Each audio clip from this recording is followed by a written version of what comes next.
So hello guys, welcome to the channel JP institute. तो हम लोग अभी नेक्स्ट टॉपिक देखने जा रहे हैं of HVAC, that is heating ventilation air conditioning of first unit, that is gas cycle refrigeration and refrigerant. तो उसमें जो सेकंड टॉपिक है that is called as simple air cooling system. हम लोग को नॉर्मल मतलब एक सिंपल एयर कूलिंग सिस्टम है जो हम लोग एयरक्राफ्ट्स में यूज़ करते हैं बेसिकली। तो ये उसका कंस्ट्रक्शन डायग्राम है, आप देख सकते हो बेसिकली। तो ये जो पैसेज है ये है बेसिकली एयरक्राफ्ट पैसेज। यहाँ पे मतलब कंपोनेंट्स पहले बता देता हूँ कौन से हैं। पहले है वेंचुरी, हाँ, और compressor that is called as main compressor, और एक गैस टरबाइन है, और उन दोनों को कनेक्ट करते हुए कंबसन चेम्बर है। मतलब first of all main compressor is one of the main component, second is combustion chamber, third is gas turbine. और मतलब ये तो आगे का सिस्टम है, इससे हम लोग कुछ लेना देना नहीं है। हम लोग को नीचे सिर्फ रेफ्रिजरेशन सिस्टम का जो नीचे वाला पार्ट है, इससे हम लोग को मतलब आगे की स्टडी करनी है। तो यहाँ से आप पॉइंट देख सकते हो। तो second component is heat exchanger and third one is cooling turbine and fourth one is means after cooling turbine that is cabin is provided in the passenger chamber. And lastly हम लोग exhaust fan लगा दिए हैं, मतलब hot gases पास होने के लिए। तो बेसिकली मैं इसको वर्किंग समझाना चाहता हूँ बहुत ही सिंपल वे में, क्योंकि सबको ये टॉपिक थोड़ा सा हार्ड लगता है, बट कुछ भी हार्ड नहीं है बेसिकली। तो आप इसमें देख सकते हो बेसिकली कि यहाँ से पहले सराउंडिंग एयर रहेगी, जो एटमॉस्फेरिक एयर रहेगी, हम लोग उसको एम्बियंट एयर भी बोलते हैं, दैट इज़ एम्बियंट एयर। तो एम्बियंट एयर यहाँ से हम लोग मतलब इनलेट से इंसर्ट होगी, तो अंदर आने के बाद है ना वो कन्वर्ट हो जाएंगी रैम एयर। मतलब यहाँ पे एक प्रोसेस होगा with the help of venturi की वजह से यहाँ पे प्रोसेस होगा that is called as isentropic ram process. हाँ बेसिकली तो एक इन दोनों को प्रोसेस को हम लोग नाम देते हैं 1 से 2 पहले प्रोसीजर होगी, converted in surrounding air is converted into RAM air में कन्वर्ट हो जाएगी। मतलब ज़्यादा कभी भी क्यों ये प्रोसेस हम लोग करनी पड़ती है बेसिकली ये बता देता हूँ। तो एटमॉस्फेरिक का जो एयर का जो टेम्परेचर रहता है वो लो प्रेशर और लो टेम्परेचर रहता है। हम लोग को कभी भी एयरक्राफ्ट रेफ्रिजरेशन के लिए हम लोग को प्रेशर और टेम्परेचर हाई चाहिए रहता है। तो ड्यू टू दैट हम लोग को उसको सराउंडिंग एयर को रैम एयर में कन्वर्ट करना पड़ता है। उससे जो लो प्रेशर एयर रहेगी वो हाई प्रेशर में कन्वर्ट हो जाएगी। और सेकेंड प्रोसेस आगे बढ़ते हैं basically. Second process 2 to 3 that is isentropic compression process होगा इन द मेन कंप्रेसर में जो रैम एयर एंटर होगी और उसको कंप्रेस करेंगे with the help of main compressor. तो जो 2 से 3 जो प्रोसीजर हम लोग ने दिखाया है that is nothing but isentropic compression process.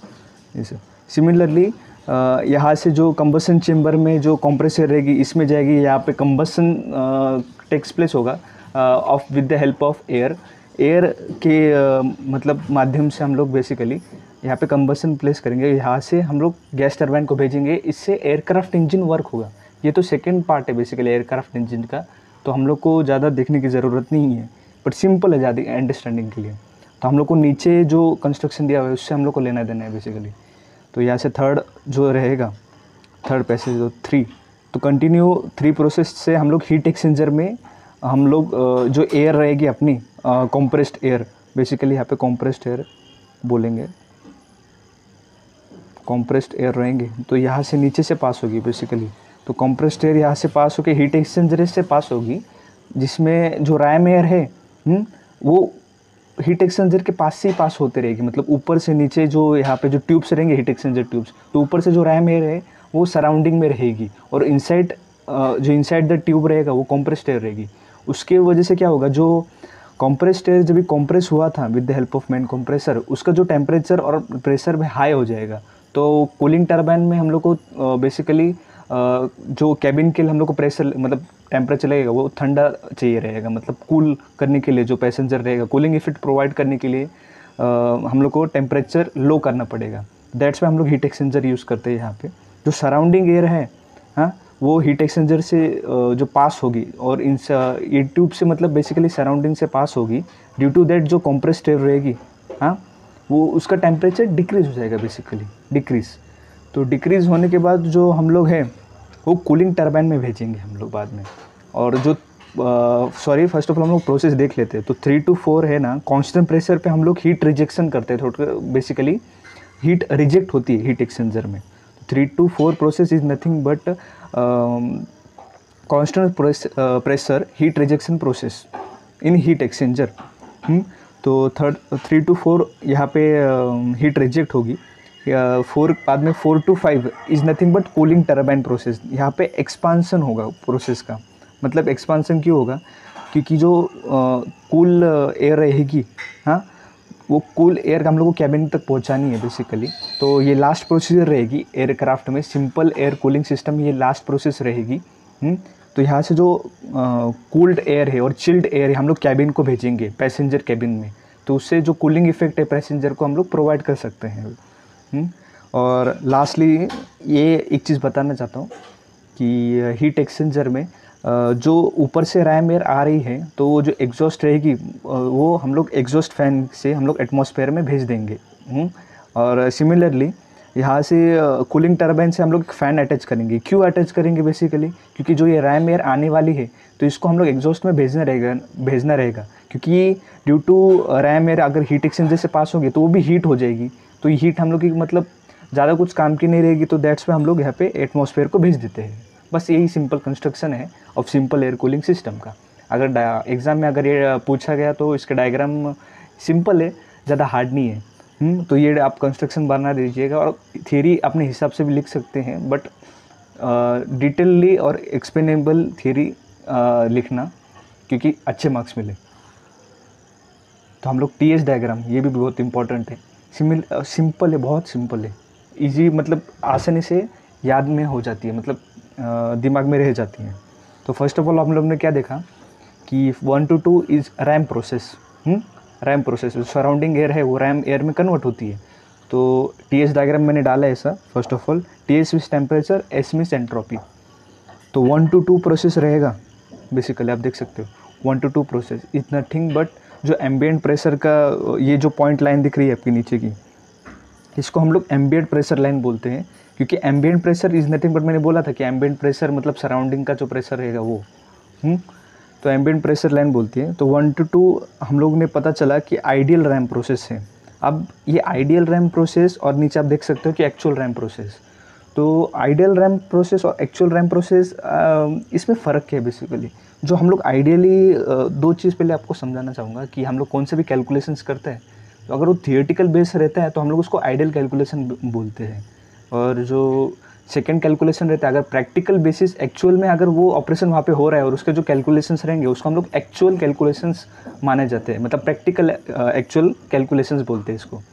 तो ये हम लोग जब निकालते हैं आइडियल रैम प्रोसेस, हम आइडियली निकालते हैं, पर एक्चुअली वहाँ पे क्या क्या हो रहा है, कुछ लॉसेस आते हैं, फ्रिक्शन लॉसेस आते हैं, ये हम लोग को कंसिडर करना पड़ता है। तो दैट्स वाई हम लोग दो प्रोसेस इसमें लेते हैं, that is ideal process and actual process. तो 1 to 2 is nothing but is ideal RAM process. तो 1 to 2 मैंने बता दिया कि आइडियल रैम प्रोसेस है। और सिमिलरली वही लाइन को हम लोग अगर यहाँ पे एक्सटेंड करेंगे तो उसको पॉइंट को हम लोग 2' नाम देंगे, और उसको जो आइडियल रैम प्रोसेस का जो प्रेशर रहेगा वो कम रहेगा बेसिकली, मतलब टेम्परेचर रहेगा वो कम रहेगा। सॉरी, आइडियल प्रोसेस का जो टेम्परेचर वो ज़्यादा रहेगा एक्चुअल से। तो यहाँ पे मैं एक कॉरेक्ट लाइन खींच दी और उसको नाम दिया एक्चुअल रैम प्रोसेस। वो पॉइंट को हम लोग 2' बोलेंगे। और यहाँ से मतलब एक्चुअल से हम लोग को आगे का प्रोसेस लेना है, क्योंकि एयरक्राफ्ट में एक्चुअली हम लोग को पता चलता है कि कितना टेम्परेचर है, कितना प्रेशर है। तो 2 से 3 ये हम लोग जो काम होगा बेसिकली 2' से 3 मीन्स आपको बोला मैंने यहाँ पे देखो 2 से 3 is nothing but compressor, isentropic compression process takes place. तो कॉम्प्रेसर में जो रैम रहेगी वो कॉम्प्रेस हो जाएगी और वो कंप्रेसर में पास कर दी जाएगी, मतलब आगे एग्जॉस्ट से हम लोग हीट एक्सचेंजर को पास कर देते हैं बेसिकली।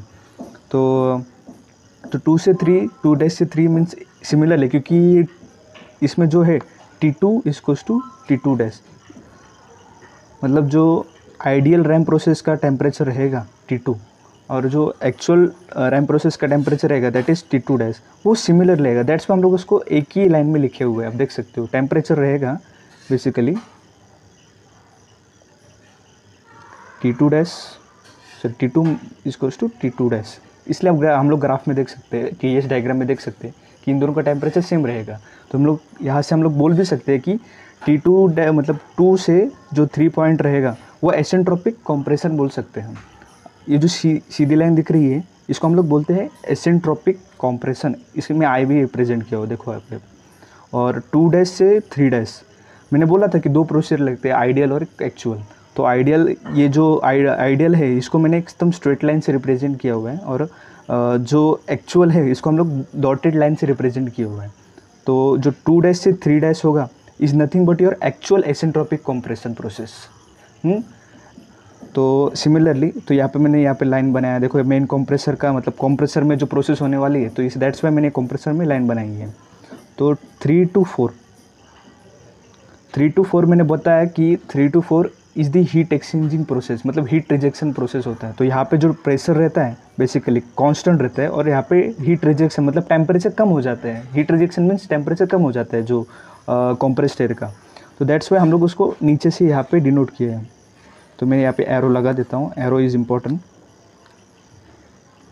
तो जो आप देख सकते हो यहाँ पे टेम्परेचर डिक्रीज हो गया, तो that's why 3 to 4 is heat rejection process at constant pressure. और 4 to 5 इज़ लास्टली 4 to 5 तो कूलिंग टर्बाइन में हम लोग प्रोसेस मतलब एसेंट्रोपिक एक्सपांसन प्रोसेस टेक्स प्लेस होगा, मतलब एसेंट्रोपिक एक्सपांसन प्रोसेस कैरी आउट होगा। तो यहाँ पे जो कूल एयर है, तो कूल एयर हम लोग कैबिन में भेजेंगे बेसिकली। तो यही प्रोसीजर हम लोग TS डायग्राम में रिप्रेजेंट करते हैं। दैट इज़ 4 to 5 मैंने बताया कि जो स्ट्रेट लाइन है वो दैट इज़ एसेंट्रोपिक एक्सपांसन बोला है मैंने, देखो एसेंट्रोपिक एक्सपांसन। और जो 4 to 5 है, यहाँ पे मैंने 5 नाम दिया हुआ है, यहाँ पे जो ये पॉइंट है ये 5 है, ओके। तो ये 5 इज़ एक्चुअल एक्सपांसन पता चल गया आपको। और जो रिमेनिंग प्रोसेस रहेगा 5 to 6, हम लोग यहाँ पे 6 बोल दिए, तो वो कैबिन प्रेशर रहेगा बेसिकली। अब यहाँ पे देखो 5 to 6, तो यहाँ पे 6 पॉइंट है, आप देख सकते हो। तो ये 6 पॉइंट ये क्या रहेगा, ये कैबिन प्रेशर रहेगा। तो कैबिन के आने वाला मतलब जो एयर रहेगी वो कैबिन से पास होने के बाद उसका जो प्रेशर रहेगा तो वो कैबिन प्रेशर रहेगा, ओके। और वो प्रेशर का जो पॉइंट रहेगा वो दैट इज़ 6 पॉइंट रहेगा, ओके। ज़्यादा हार्ड नहीं है, सॉरी मैं यहाँ पे भी रिप्रेजेंट करके रखा हूँ कैबिन प्रेशर क्या है। तो यहाँ पे भी रिप्रेजेंट वही किया हुआ है। तो ज़्यादा हार्ड नहीं है समझने के लिए, बस एक बार आपको बस देखना पड़ेगा प्रोसेस। विद दैट बहुत इजी है, समझ लीजिए कंसेप्ट, और मार्क्स तो ऐसे ही मिल जाते ज़्यादा, मतलब अगर कंसेप्ट अच्छा आपका होगा तो एक्सप्लेनेशन अच्छा दे दीजिएगा, ओके। तो हम लोग अभी नेक्स्ट मतलब थोड़ा सा थियरी देखने जा रहे हैं, क्योंकि आपको एक्जैक्टली पता चल जाएगा कि क्या करते हैं। सो ओके, तो थोड़ा सा थियरी मैंने लिखा हुआ है यहाँ पे आपको मतलब समझने के लिए। तो कैसे हम लोग समझते हैं, तो जो सिंपल एयर कूलिंग सिस्टम है अपनी, एयर कूलिंग सिस्टम मतलब SS मतलब शॉर्ट फॉर्म दे दिया हूँ, बट आप फुल में लिख दीजिएगा। तो सिंपल एयर कूलिंग सिस्टम जो है, तो उसमें इतने सारे प्रोसेस कैरी आउट होते हैं। बेसिकली इसमें 2 टाइप के प्रोसेस मैंने पहले बताया था कि आइसेंट्रोपिक प्रोसेस रहता है और एक दूसरा एक्चुअल प्रोसेस रहता है। तो उससे हम लोग को पता चलता है क्योंकि वजह से ना बहुत टाइम में ना मैंने बताया कि एसेंट्रोपिक एक्सपांसन, एक्चुअल एक्सपांसन आपने देखा होगा ये किसकी वजह से हो सकता है। तो ड्यू टू फ्रिक्शंस बहुत सारे लॉसेस रहते हैं, प्रेशर लॉसेस रहते हैं एक्चुअल में, क्योंकि इन प्रैक्टिकल हम लोग समझ नहीं पाते कि कौन से लॉसेस है। तो हम लोग वो एक्चुअल प्रोसेस में कंसिडर करते हैं। दैट्स वाई हम लोग इसमें 2 प्रोसीजर कंसिडर करते हैं ये टॉपिक में। तो पहला प्रोसेस मैंने पहले बता दिया था, that is process 1 to 2, that is isentropic ram process. तो इसको हम लोग आइडियल रैम प्रोसेस भी बोलते हैं। मैंने बोला ना कि आइडियल रैम प्रोसेस की ये थियोरेटिकल बेस्ड प्रोसेस रहेगा। इसमें हम लोग को जो कैलकुलेशन रहेंगे वो आइडियली हम लोग कैलकुलेट करते हैं। और जो प्रोसेस 1 to 2 रहेगा, 1 to 2 that is called as actual ram process रहेगा। और process 2 to 3 isentropic compression process. Isentropic compression process, जो कंप्रेसर में एयर जाने वाली है, रैम एयर, वो कन्वर्ट हो जाती है कंप्रेस्ड एयर में। तो ये कंप्रेसर में जो एसेंट्रोपिक कंप्रेशन कैरी आउट होगा आइडियली, मतलब आइडियल प्रोसेस रहेगा ये भी। और जो process 2 to 3 is actual compression process. ये एसेंट्रोपिक था कि 2 to 3 days is actual compression, not isentropic, actual compression. और प्रोसेस 3 to 4, प्रोसेस 3 to 4 मैंने बता दिया था कि हीट एक्सचेंजर में जो रहेगी, जो हीट रिजेक्ट होती है वो एयर का, मतलब जो टेम्परेचर रहता है वो कम हो जाता है बेसिकली, वो एयर का, कॉम्प्रेस्ड एयर का। तो इसलिए हीट एक्सचेंजर में वो प्रोसेस हम लोगों ने कंसिडर किया है, that is constant pressure heat rejection in the heat exchanger. Is that simple? Process 4 to 5 days, process 4 to 5 days is isentropic expansion process in cooling turbine. मैंने यहाँ पे मेंशन भी कर दिया, कूलिंग टरबाइन में जो प्रोसेस होता है उसको हम लोग एक्सेंट्रोपिक एक्सपांशन प्रोसेस बोलते हैं। बट इन एक्चुअल और इन थियोरेटिकल ये अलग अलग रहता है। तो दैट्स वाई हम लोग 2 प्रोसीजर कंसीडर इसमें भी किए हैं, that is process 4 to 5 days, that is actual expansion process in cooling turbine. Actual expansion process in cooling turbine ज़्यादा, मतलब ये एसेंट्रोपिकली ये हम लोग बेसिकली गेस करके और थियोरेटिकल वैल्यूज़ मतलब अज्यूम करके हम लोग इसका जो वैल्यूज़ है निकालते हैं। और एक्चुअल हम लोग प्रैक्टिकल करने टाइम जो वैल्यूज़ निकलते हैं वो एक्चुअल वैल्यूज़ रहते हैं। तो एक्चुअल एक्सपांशन प्रोसेस के टाइम पे तो हम लोग उसको कंसिडर किया है 4 to 5 days प्रोसेस में। और लास्टली जो कैबिन में प्रेशर रहता है, कैबिन में मतलब जो कूलिंग इफेक्ट हम लोग कैबिन में प्रोवाइड करने वाले हैं पैसेंजर को, हाँ, मतलब ठंडापन पैसेंजर के लिए, रेफ्रिजरेशन, जो एसी वगैरह हम लोग बोलते हैं ना घर पे, वैसे ही सिमिलरली कैबिन प्रेशर में हम लोग पैसेंजर्स को देने वाले कूलिंग इफेक्ट। तो उसका प्रोसेस है 5 to 6, लास्ट प्रोसेस रहता है of this cycle, that is process 5 to 6 constant pressure heat rejection in cabin.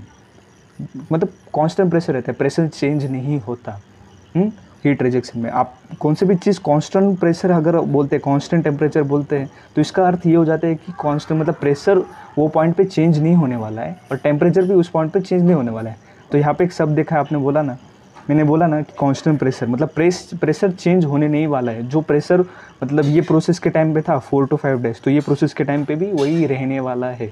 Okay. और एक सिंपल डेफिनेशन है of simple air system, air cooling system का, तो वो भी देख लेते हैं लास्टली, ज़्यादा हार्ड नहीं है फिर भी। तो सिंपल डेफिनेशन मैंने मतलब लिखा हुआ है, that is surrounding air at aircraft velocity enters the diffuser where its kinetic energy is converted into pressure energy. मतलब क्या हुआ, जो सराउंडिंग एयर रहेगी दैट इज़ एटमॉस्फेरिक एयर, उसको हम लोग एम्बिएंट एयर भी बोलते हैं। जो एयरक्राफ्ट में वेलोसिटी रहेगी एट एयरक्राफ्ट वेलोसिटी, जो बाहर की जो मतलब एटमॉस्फेरिक एयर रहेगी उसका भी कुछ वेलोसिटी होगा। ओके। तो वो एंटर करने टाइम पे ना उसकी कुछ एयरक्राफ्ट वेलोसिटी होगी, तो वो जो एंटर करेंगे डिफ्यूज़र में, डिफ्यूज़र मैंने बताया कि वो एक वेंचुरी कर कुछ टाइप था, देखो ये वाला। तो डिफ्यूज़र में एंटर होने के बाद जो उसकी काइनेटिक एनर्जी रहेगी उस एयर की, तो काइनेटिक एनर्जी वो कन्वर्ट हो जाएगी into pressure energy, pressure energy में कन्वर्ट हो जाएगी जब डिफ्यूज़र में एंटर करेगी तो। और ज़्यादा हार्ड डेफिनेशन नहीं है, तो आप इसको याद भी कर सकते हैं। ओके। तो last point, that is this compression process is called as ram compressor. जो कॉम्प्रेसर हम लोग मेन कॉम्प्रेसर में जो रहता है, हम लोग जो रैम एयर को कॉम्प्रेस करते हैं, हाँ, उस कॉम्प्रेशन प्रोसेस को हम लोग रैम कॉम्प्रेशन भी बोलते हैं। ओके। ये बताना बहुत ज़रूरी है क्योंकि बहुत जन समझ में नहीं आता है क्यों इसको रैम कॉम्प्रेशन प्रोसेस क्यों बोलते हैं। क्योंकि जो एंटर होने वाली ये रहती है, क्या बोलते हैं, मैंने पहले बता देता हूँ, 2 मिनट। हाँ, जो सराउंडिंग एयर है वो डिफ्यूज़र में एंटर होने के बाद मैंने बताया कि रैम एयर में कन्वर्ट होती है और रैम एयर कंप्रेसर में जाती है। तो जो रैम एयर में हम लोग जो रैम एयर है वो कंप्रेस करते हैं बेसिकली, दैट्स वाई हम लोग इसको रैम कंप्रेशन बोलते हैं। Okay. I am sorry for that. RAM air, that's why हम लोग इसको रैम कंप्रेशन प्रोसेस बोलते हैं। हाँ। So that's it's for the video. अगर आपको कुछ समझ में आया होगा अच्छे से तो please like, share and subscribe to our channel, that is JP institute. Thank you so much for watching the video. Thank you.